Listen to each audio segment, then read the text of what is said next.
Kembali ke Prof. Didin.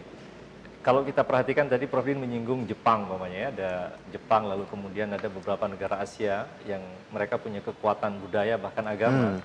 Nah di Indonesia kan sebetulnya ada juga organisasi-organisasi Islam yang kalau menyambung tadi Bang Fahri sampaikan ada NU, ada Muhammadiyah yang dari awal kemerdekaan bahkan bukan hanya berjuang di jalur agama, di jalur dakwah, tapi juga punya jalur ekonomi begitu. Nah, apakah ini juga bisa, taruhlah kalau kita berbicara masa depan demokrasi kita ala Indonesia, umpamanya, plus dengan ada kekuatan agama di dalamnya, tapi juga yang produktif, sebagaimana layaknya di Jepang dan di beberapa negara Asia yang lain. Bagaimana, Prof? Jadi memang seperti Fahri katakan, narasi besarnya negara harus membuat pertumbuhan ekonomi ini yang broad base, yang luas gitu. Karena sekarang ini sempit ya dalam pengertian yang disebut investor. Investor itu secara asing besar. Padahal kalau Taiwan itu kecil semua, UKM semua gitu. Kalau Jepang ada besar tapi 90% yang kecil gitu loh. Nah Indonesia ini ada hubungannya nanti antara politik sama ekonomi ya. Pertama bahwa kalau pertumbuhan ini adalah luas gitu, itu mestinya basis Indonesia ini juga membuka sebesar-besarnya yang disebut investor itu termasuk UMKM. Itu satu. Dan yang kedua, kebetulan saya membimbing banyak mahasiswa, itu yang disebut dengan local economy. Local economy itu ada di daerah-daerah. Kebetulan yang udah dibuktikan oleh berbagai tesis dan disertasi, itu ada sumbangan tradisi dan agama di dalam persistensi ekonomi. Jadi banyak keunggulan, misalnya Minang itu ada yang di Sumatera Barat, ada yang di Bengkulu, Bangka Belitung dan sebagainya. Kemudian Bugis juga ada yang di mana-mana, yang di Kalimantan. Nah, ada Madura Sunda, juga, Madura juga ada yang di Kalimantan, ya betul, dan sebagainya. Itu di dalamnya mereka adalah pelaku-pelaku ekonomi, entrepreneur menengah ke bawah yang bisa menjadi besar nantinya, tetapi lebih genuine sebagai entrepreneur gitu. Karena dalam penelitian yang banyak mahasiswa saya bimbing, pelaku-pelaku ekonomi besar sekarang ini itu menurut Kunio itu adalah lebih ersat. Tidak terlalu entrepreneur sejati gitu. Jadi agak palsu karena banyak menggunakan lobby-lobby, memanipulasi regulasi sekedar untuk meraih supernormal profit, tapi tidak dengan efisiensi dan inovasi gitu. Jadi padahal kalau UMKM dan local economy itu penuh dengan inovasi, penuh dengan kreativitas lokal gitu loh. Itu yang dilakukan oleh Jepang. Jadi Jepang itu yang besar-besar itu muncul dari yang kecil, yang menengah kecil gitu loh. Sehingga ada yang disebut dengan Japan Incorporated gitu loh. Nah, di mana yang besar itu dengan yang kecil dan menengah kecil itu di dalam sistem subcontracting system. Japan Incorporated. Nah, Indonesia menurut saya itu supaya juga politik sama ekonomi lebih demokrasinya lebih cepat matang, tapi ekonominya juga lebih kuat gitu ya, struktur maupun kultur ekonomi, di situ ada peradaban ekonomi, maka itu harus dibuka secara luas aktor-aktor pertumbuhan itu, jangan sempit hanya karena asing dan besar gitu loh, sementara sekarang ini itu. Nah jadi dan itu akan ada kaitannya dengan politik nanti.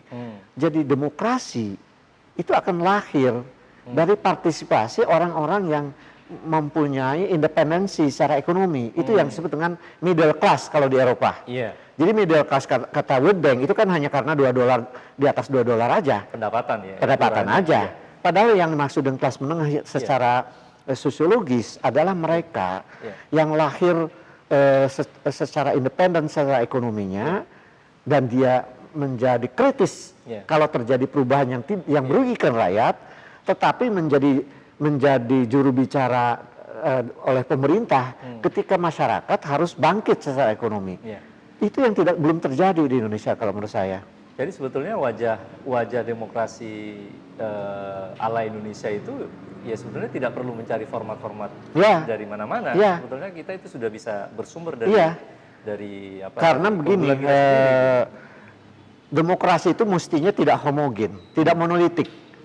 Karena Clinton pernah menyebut Clinton list yang menyebut Jepang itu semi demokrasi. Kalau menurut saya enggak. Dia demokrasi ala Jepang gitu, yang tidak harus sama dengan ala Amerika. Iya. Maka Asian Way, di mana Indonesia juga punya apa namanya narasi demokrasi, model demokrasi yang berakar kepada masyarakatnya sendiri. Iya, iya. Sesungguhnya kan dirumuskan di dalam sila keempat itu. Iya. Kerakyatan yang dipimpin oleh hikmah kebijakan permusyawaratan dalam perwakilan. Iya.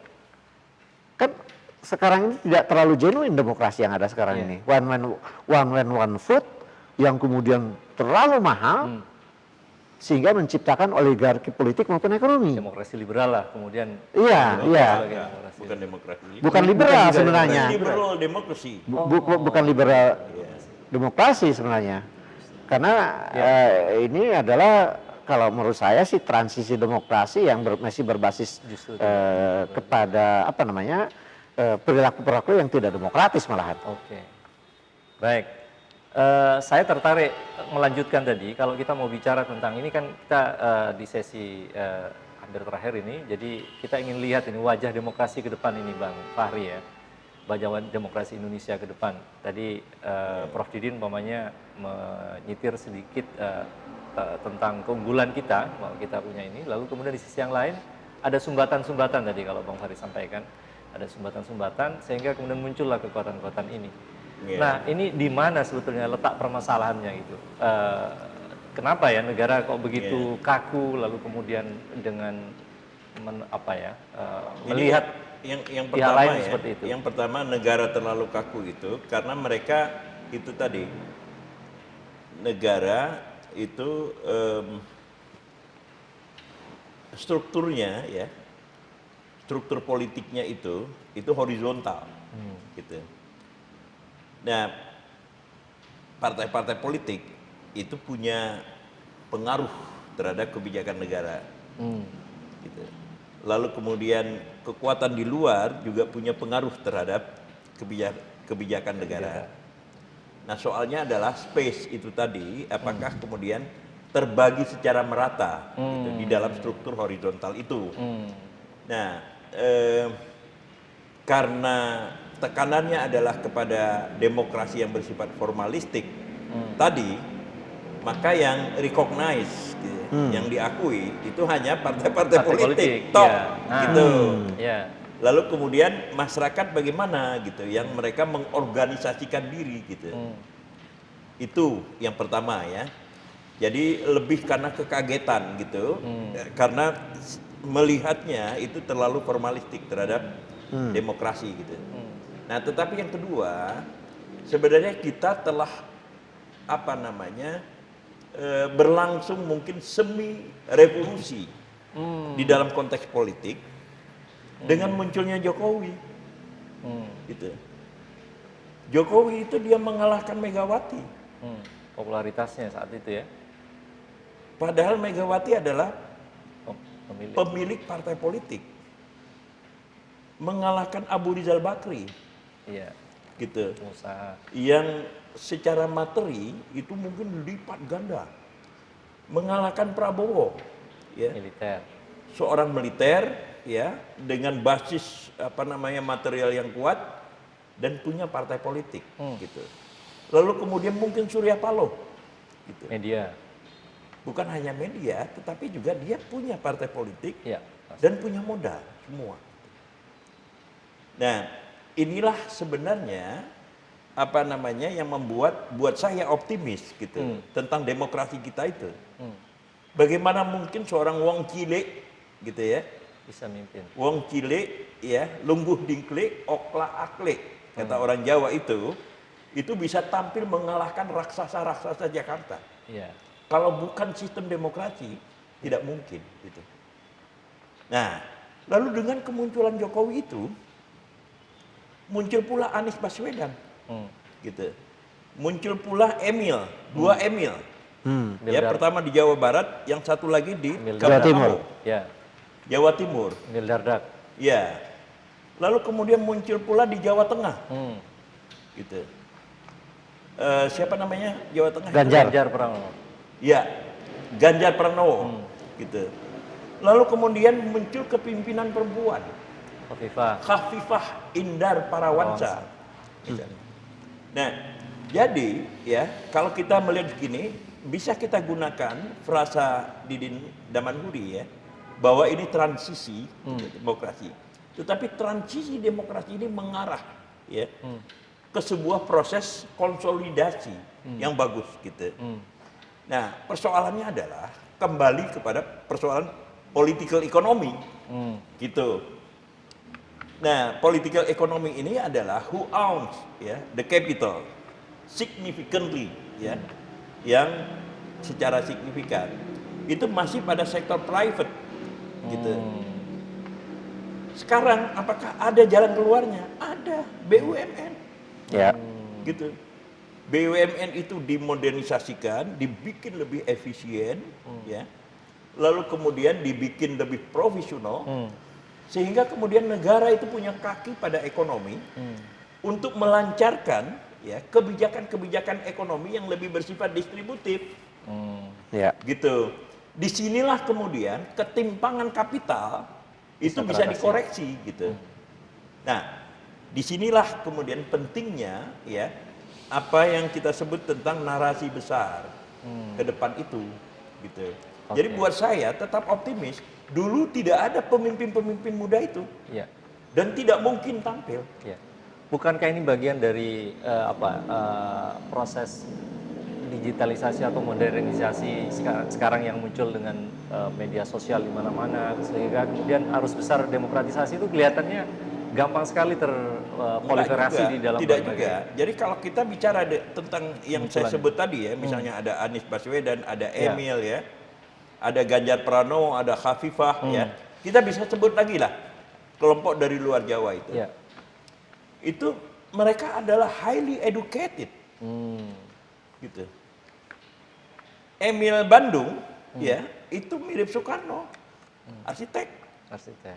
Gitu. Jadi highly educated, tetapi politically tested. Gitu. Jadi mereka sudah melewati suatu fase kontestasi politik. Kalau saya dengan Didi Damanhuri, ini cuma ngomong doang. Artinya belum tested politically. Belum teruji secara politik gitu. Mereka sudah highly educated ya, berpendidikan tinggi. Lalu kemudian mereka secara politik itu sudah teruji gitu. Itulah demokrasi gitu. Dan kemunculan Jokowi itu memberikan inspirasi gitu. Yang ada gitu. Ini yang sebenarnya harus kita lihat gitu. Nah, persoalannya sekarang adalah sekali lagi negara jangan kaget gitu. Lalu yang kedua, negara terutama istana itu harus diisi oleh orang-orang ya yang paham tentang sejarah. Paham tentang sejarah politik, paham sosiologi, paham antropologi, paham Islam ya. Di dalam konteks politik ya, bukan bukan secara teknikal ya. Di sini gitu. Di samping ya yang ahli komputer itu, yang sekarang kan semuanya yang ahli komputer itu gitu. Sehingga kemudian basis sosial budaya dari state ya, dari negara itu kurang mendapat tempat. Inilah yang kemudian memberi ruang basis ya, space gitu buat tokoh-tokoh lain seperti Rizik gitu. Nah, mestinya kan Didin Damanhuri yang harus ke istana gitu. Apakah itu berarti kemudian negara harus akomodatif gitu ya terhadap kekuatan-kekuatan ini begitu? Harus smart negara dari masyarakat. Iya. Nah, smart ya, cerdas itu adalah akumulasi dari berbagai otak ya yang dikonsentrasikan. Dalam konteks ini adalah istana gitu. Jadi presiden itu di brief gitu. Di brief ya keadaan gitu. Jadi bukan hanya di brief tentang komputer itu gitu, atau di brief oleh menteri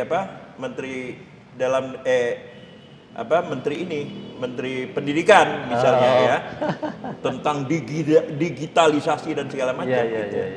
Karena kalau begitu kita mereduksi ya persoalan negara yang begitu luas, the biggest country in Southeast Asia, in Southeast Asia, negara terbesar di Asia Tenggara, tetapi kemudian dikelola dengan gaya digital. Tok, maksud saya, itulah yang saya maksud reduksi itu gitu.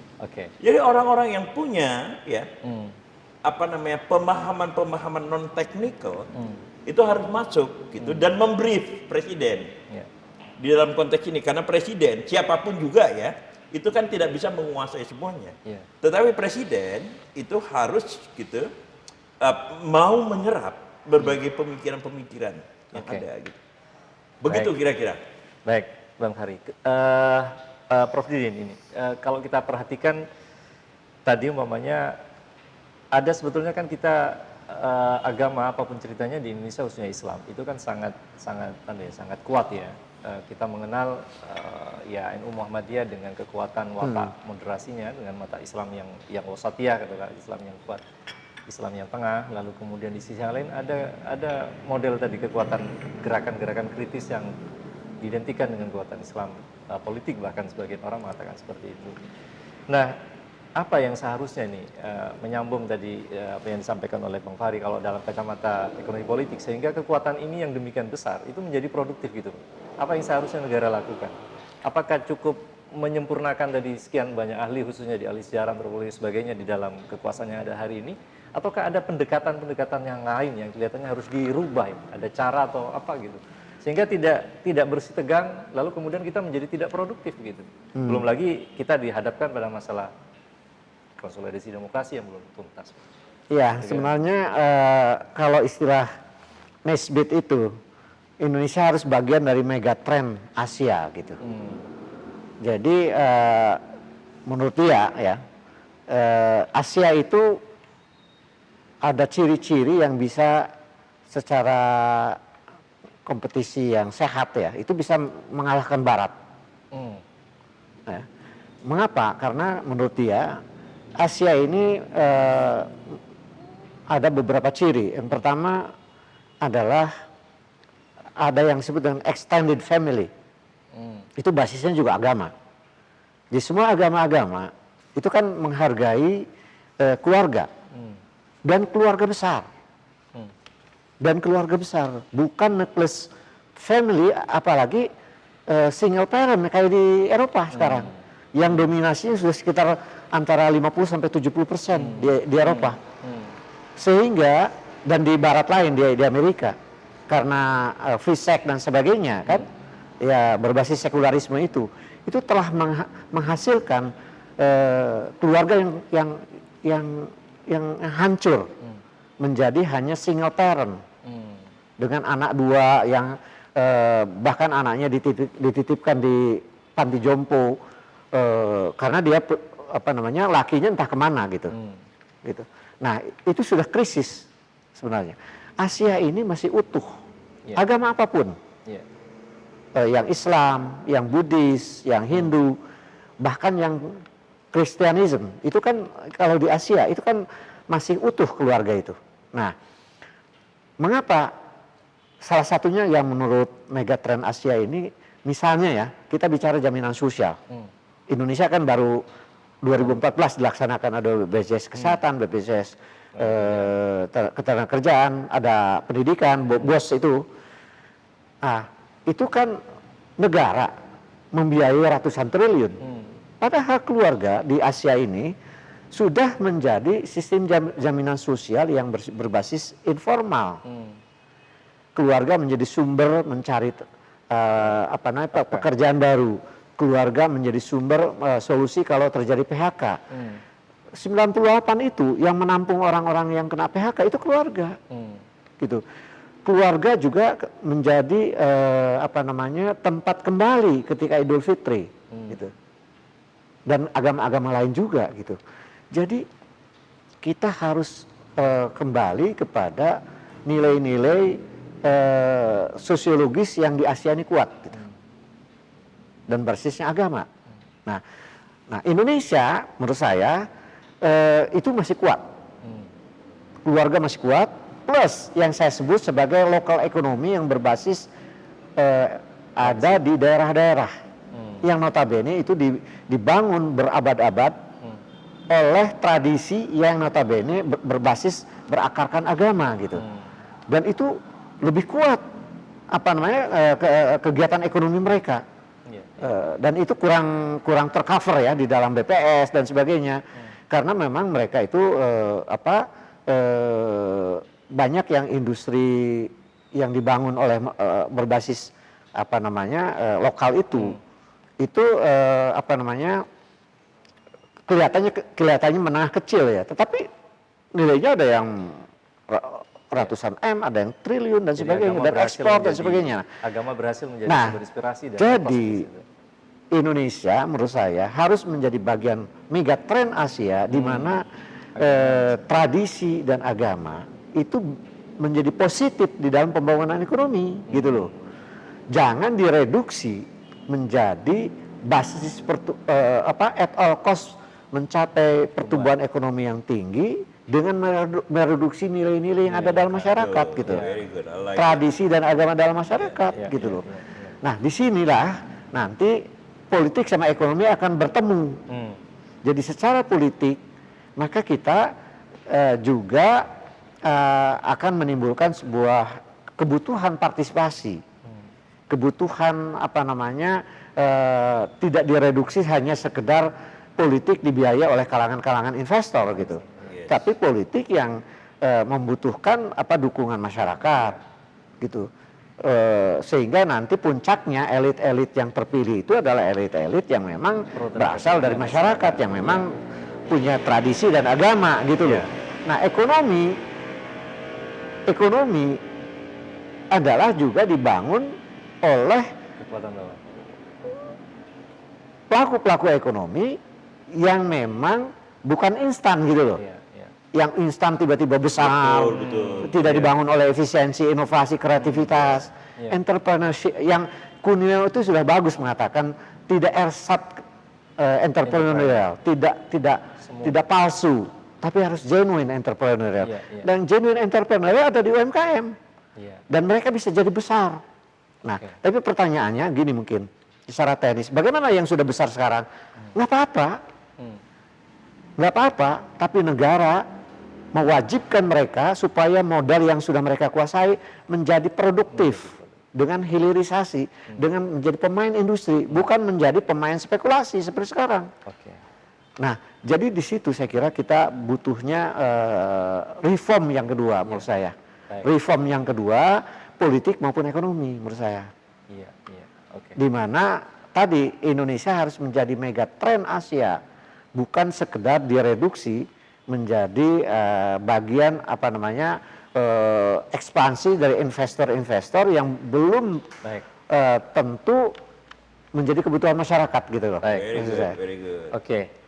Baik, sekarang saya kira tadi kita akan dihadapkan pada juga banyak tantangan ke depan ya Bang Fahri ya. Tantangan ke depan kalau kita melihat kondisi konstelasi politik hari ini umpamanya yang kelihatannya semakin memanas pada satu sisi, di sisi yang lain kita dihadapkan hari ini kondisi pandemi juga tidak bisa, hampir semua banyak negara mengalami kondisi yang sama.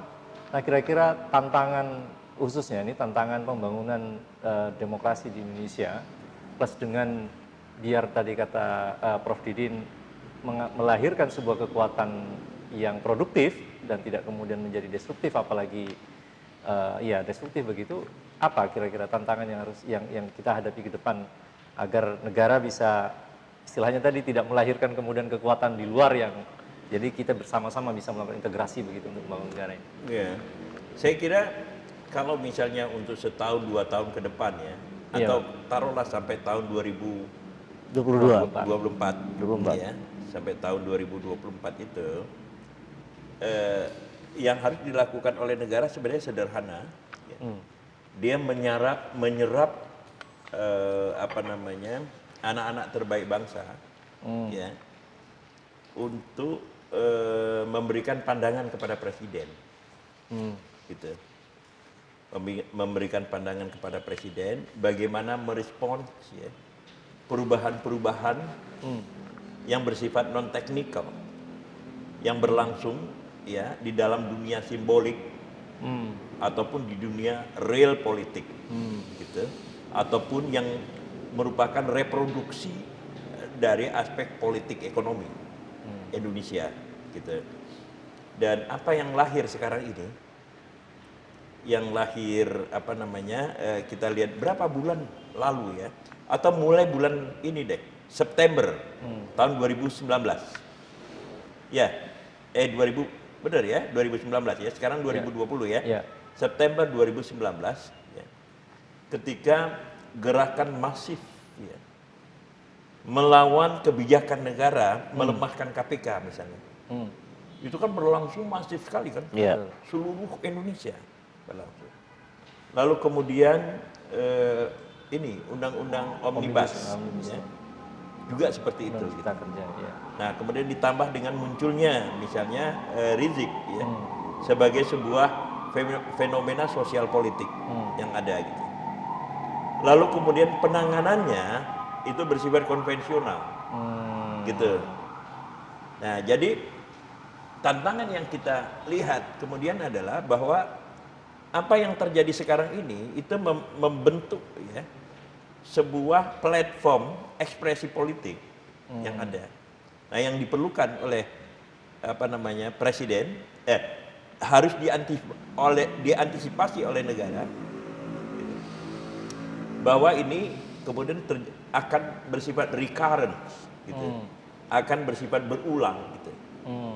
Nah untuk itulah kemudian kebijakan-kebijakan negara di samping hal-hal yang bersifat teknikal ya, pembangunan ekonomi dan seterusnya, itu harus lebih menyahuti ya kebingungan-kebingungan atau aspirasi-aspirasi yang bersifat non teknikal di luar negara gitu. Nah disinilah saya katakan orang misalnya seperti Didin Damanhuri itu perlu masuk ke dalam negara, karena dia merumuskan dengan sangat bagus tadi ya, bahwa basis perkembangan ekonomi yang pokok itu bukan yang tiban. Tiban udah ngerti kan? Gitu. Bukan yang ujuk-ujuk. Kata orang Didin Damanhuri gitu. Tetapi memang yang genuine tumbuh gitu. Tetapi mayoritas yang genuine, yang merupakan mayoritas dari aktor-aktor ekonomi Indonesia itu, kata Didin ya, saya cuma meredaksikan ulang itu tadi, itu tidak punya akses untuk naik ya, naik kelas, apa namanya, naik kelas gitu. Itulah peranan negara gitu. Itulah peranan negara gitu. Yang besar-besar it's okay gitu. Lanjut gitu. Asal jangan gitu bersifat ersat. Gitu. Tetapi betul-betul the real entrepreneur yang mengembangkan hilirisasi gitu. Begitu hilirisasi itu berkembang, maka banyak sekali hal-hal yang bersifat inovatif akan tampil gitu. Ini dia yang mengemukakan ini gitu. Nah, tinggal kemudian presiden mengatakan oke, kalau gitu. Keluarlah kebijakan-kebijakan gitu. Nah, hal lain juga seperti itu gitu. Ini yang menurut saya sebenarnya sederhana. Gitu. Tidak usah dibikin seakan-akan kompleks sekali masalahnya. Nah, itulah yang saya katakan the smart state. Negara yang cerdas gitu. Untuk menyelesaikan masalah-masalah yang non teknikal. Apa yang saya katakan Didin tadi sangat bagus gitu. Bahwa tentang ini apa namanya, keluarga besar ya. Ada keluarga batik ya. Ada keluarga ini besar gitu, yang punya nilai ekonomi yang kuat gitu, tetapi juga memberikan asuransi gitu, insurance ya, bagi krisis ekonomi ketika mereka tempat kembali gitu. Nah, Asia kata dia itu belum bobrok atau belum mengalami destruksi seperti misalnya yang dialami di Eropa atau di negara Barat, yang ujungnya itu memunculkan itu single parent gitu, di mana keluarga tidak lagi bertindak gitu sebagai insurance gitu. Sementara negara tidak bisa masuk Itu yang stuck gitu. Nah, mumpung ini masih murni kata Didin ya, tadi itu dong laksanakan gitu. Iya. Teknisnya seperti apa, Prof. Didin? Kira-kira? Ya Teknisnya nih, mungkin bukan di akhir, teknisnya kira-kira tadi solusi sederhana ya, aja. solusi Cakrawala seperti pembangunan atau pertumbuhan ekonomi ini harus luas gitu. Jadi jangan disempitkan seolah-olah kalau aktor ekonomi itu investor besar dan asing. Ya. Ya, itu. Itu boleh, ya boleh. Ya. Tapi ini yang genuine ini itu harus dikatakan juga investor, the real investor mereka Iya, itu. betul. UMKM itu the real investor. Lokal ekonomi yang ada di daerah yang ribuan itu the real investor. Dan itu bagian dari kebangkitan entrepreneur Indonesia yang bukan ersat, yang bukan palsu. Itu yang dimaksud Didin tadi, Yang itu dimaksud itu. reformasi kedua. Iya. Gitu. Tapi Itu- jangan kamu keluarkan semua, Din. Kamu harus keluarkan itu di presiden nanti. Gitu. Oke, baik.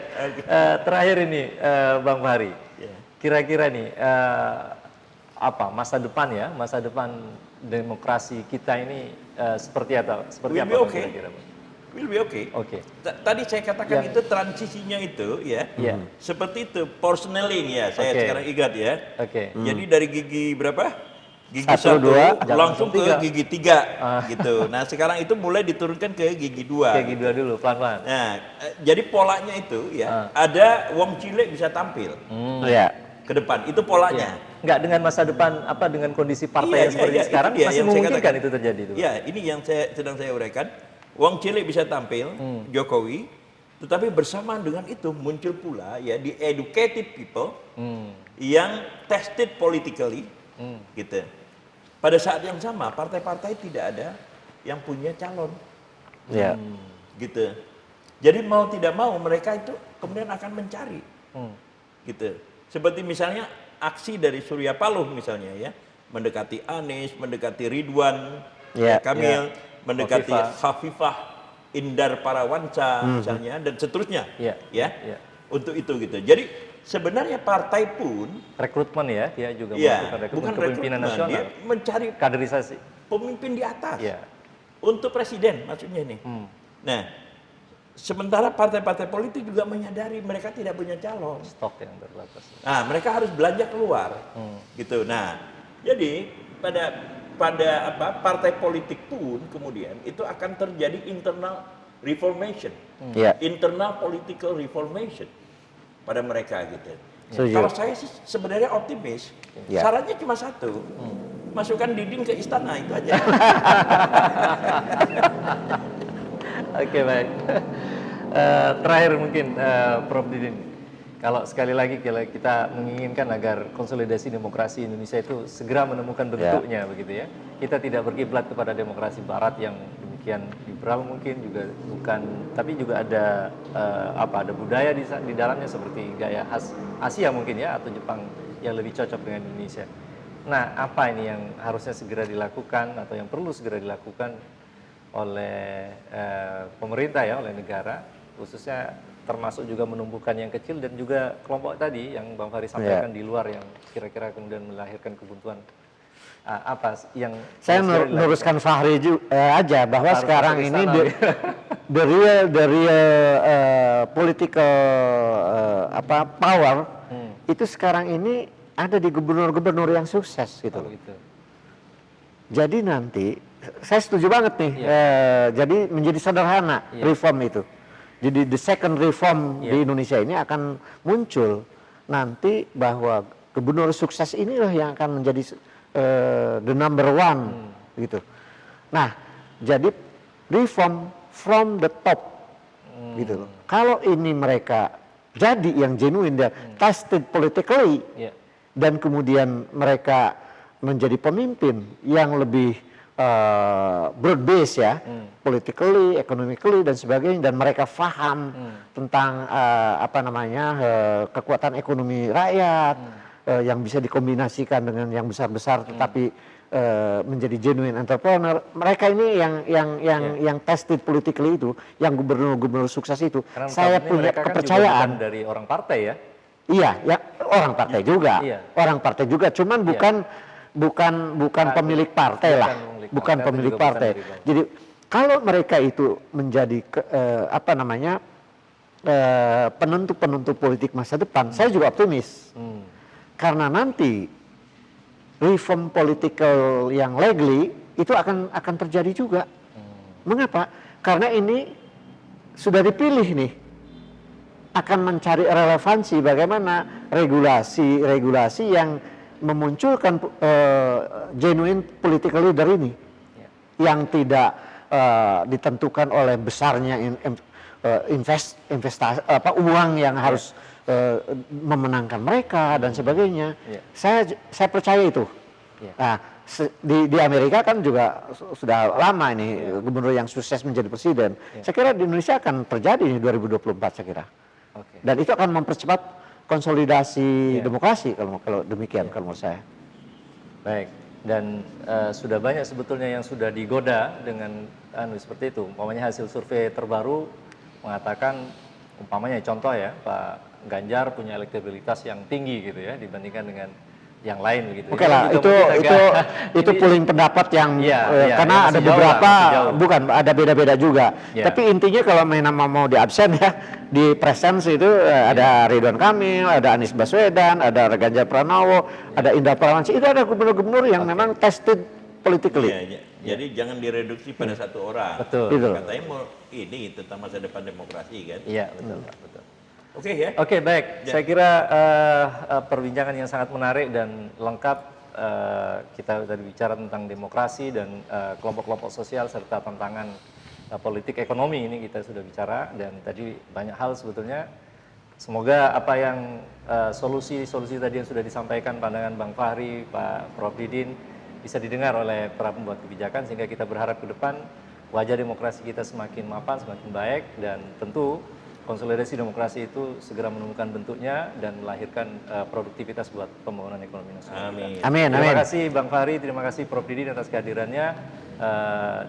Dari saya, mohon maaf jika ada salah kata. Billahi taufiq wal hidayah. Assalamualaikum warahmatullahi wabarakatuh. Waalaikumsalam warahmatullahi wabarakatuh.